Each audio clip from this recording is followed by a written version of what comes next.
I always start my leave outs with freshly washed and blow dried hair. Today my client wanted a middle part, so of course we're going to make sure the parts are very crisp and clean. As for the leave out, I usually start with an inch of a part. Of course, if my client wants that part to be wider, I'll go in, make the adjustments, but I always start with an inch of a part. And of course, I always make sure I'm cross-checking as I go along to make sure, that is what my client wants. As for the sides of my leave out, I always use the same method, 1 inch of a part. Of course, always depending on what your client wants, how or whatever style they want to achieve with this install.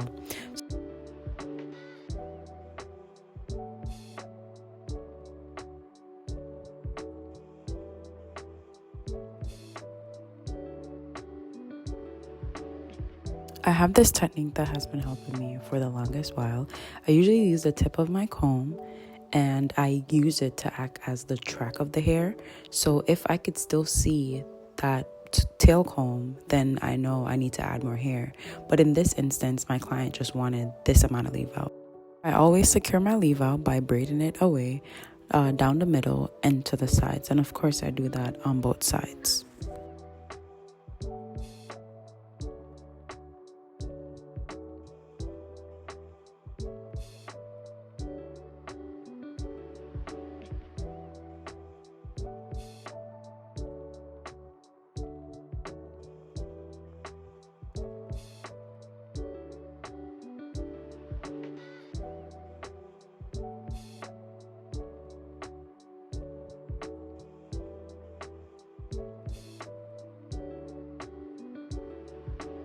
After you're done braiding away your leave out, this is what it should look like. Just like my leave out, I also do an inch of a part for these braids throughout the whole head. Of course, if your client hair is thicker, you would go with smaller braids.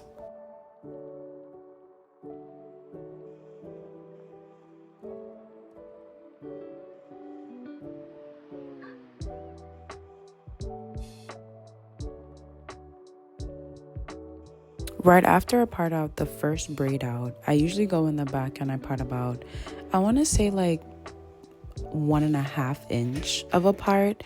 So with me doing this, I realize it causes less tension on the braids. And also if your client wants to put her hair in a, maybe in a claw clip or a ponytail, this also helps it, but with having minimal leave out. My client does have a bob, so I make sure I go in with a rubber band just to secure the ends.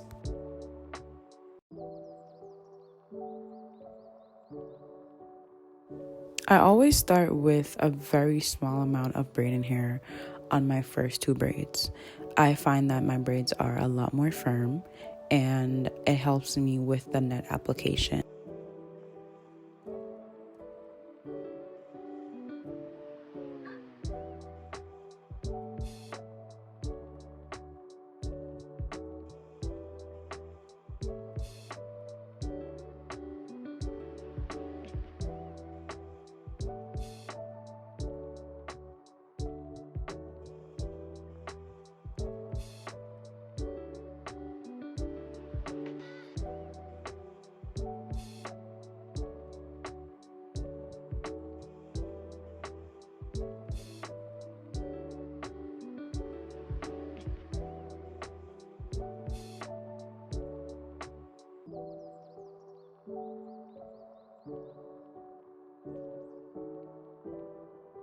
Usually my first braid is the shape of an L. I do this because I've realized that just bringing all the braids down and connecting them, it allows your sew-in to have a flap in the back after a couple of weeks. And of course, we always want the longevity of our installs and have our clients coming back. Braid down, I always have my comb next to me just to make sure that I don't have any stray away hairs. I always want to make sure my braids are very neat, even though this is gonna be under the install and it's not gonna show, but of course you always want to start with a very nice foundation because that is really what's gonna set off your install.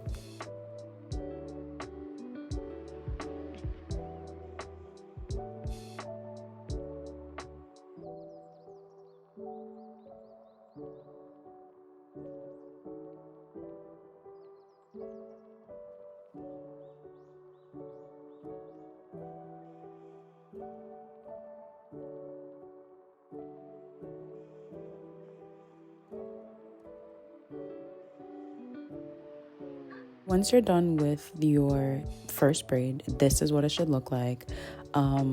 I should have mentioned that it should be a capital L and not a common one. Of course, with the next side, that is where your common L would come in. So it would just be a straight part down, and then you connect that braid from the previous side to this side.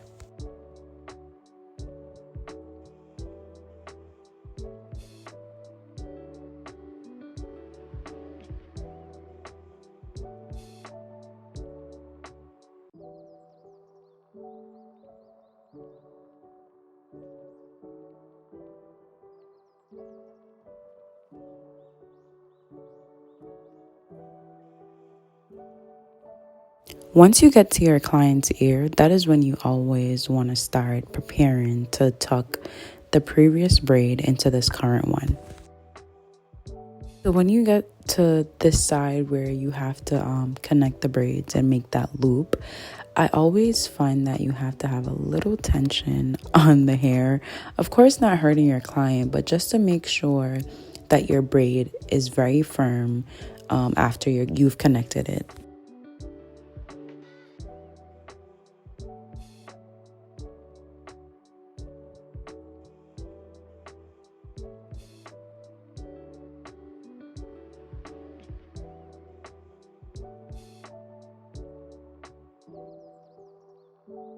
Once you've connected your braid from the right side, this is how it should look. So now we went from a capital L to a common L, and now it's a U. Have you ever experienced your braids being bulky in the back and not being uniformed? So I've realized when I bring it up a little, like what I just did, closer to the ear area, when I'm on my last braid, it makes all the braids to be uniformed. It also helps with the flat foundation of the braids and also make you feel a little bit more confident in doing your install.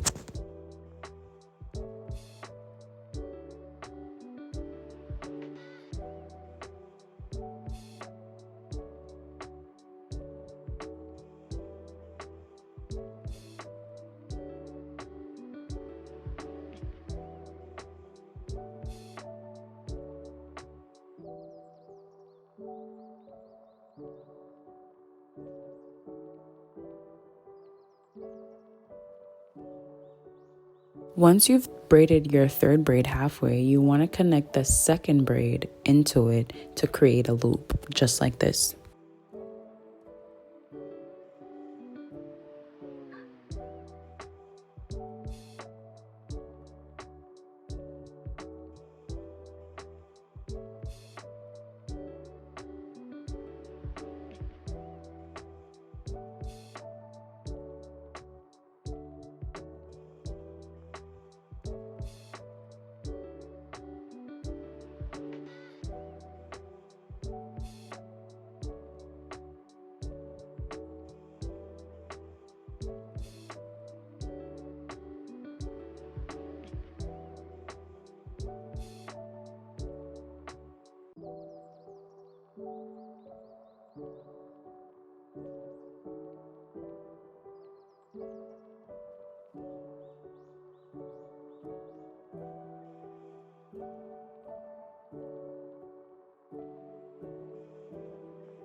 Earlier when I mentioned about preventing the braid from being bulky, do you see how my part just goes all the way down? So when you make that first part a little bit higher than the second, it causes for your parts to just be in line and for your foundation to be flat. You always want to make sure you are measuring your loops. So can you see how this part, my braid could not fit? So I had to braid it down a little bit lower so that my loop would be able to fit. So you always want to make sure you are doing your measurements as you go along. You also want to make sure you're not pulling too hard because that also creates tension on your client's scalp. Of course, you can always ask them to hold it or, ask them if it's hurting and then you just make the adjustments. But do you see how that just fits right in seamlessly?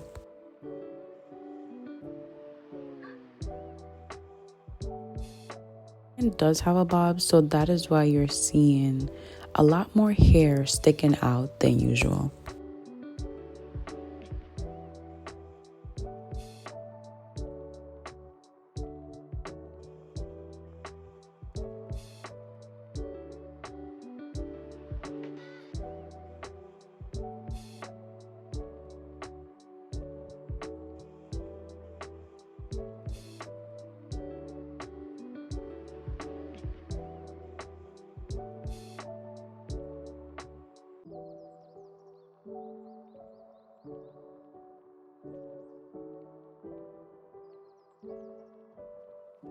On the left side, that was my last braid.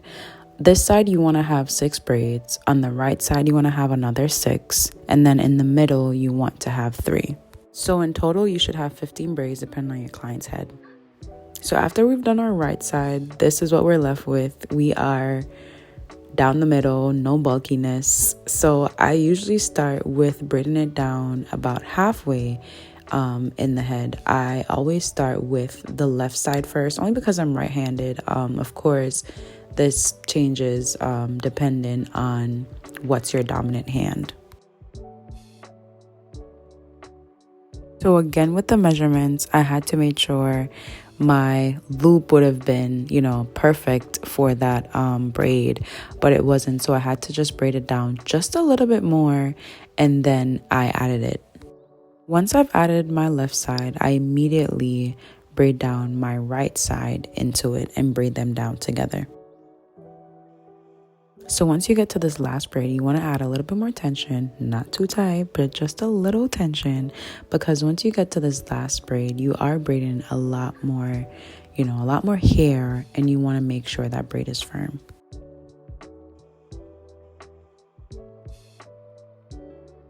My client's hair is a little bit more, blunt because she is coming out of a bob, so I have to go in and secure that with the rubber band.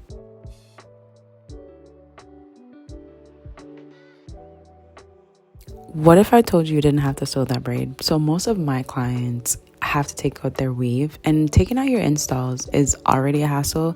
So what I did after creating those loops with this braid down technique, I used that hanging braid and I push it through those loops so that it is easier for my clients to take out their hair.